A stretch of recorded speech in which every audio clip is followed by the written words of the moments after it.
কিরে হলো সোনাই?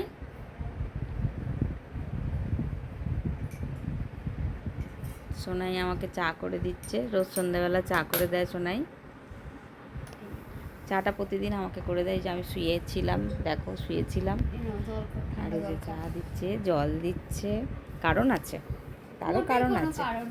হ্যাঁ হ্যাঁ, প্রতিদিনই দেয়। অনেক মুখ ঝুঁক করে তারপরে দেয়। কি রে, অনেক মুখ ঝুঁক করে দিস তো? সেরকম কিছু না। এই যে আমার দুর্ভিক্ষ অবস্থা, আমি ঘুম থেকে উঠেছি, এসে আর একটু আদর করেছি তোকে। আদর ফাদর করি না, রোজই দেয় আমাকে চাটা করে দিয়েছি না, ওই জন্য। উজ্জ্বল ঘরে থাকলেও দেয়, উজ্জ্বলকেও দেয়। সবাইকে ও একটু বেরোচ্ছে। কোথায় যাচ্ছি শোনাই এখন? ঘুরতে। কোচিনের বন্ধুর সাথে চলে আসবি এক্ষুনি। হ্যাঁ, চলো চাটা খেয়ে নিই। চাটা ভালোই করে শোনাই, চাটা করে বলে প্রতিদিন।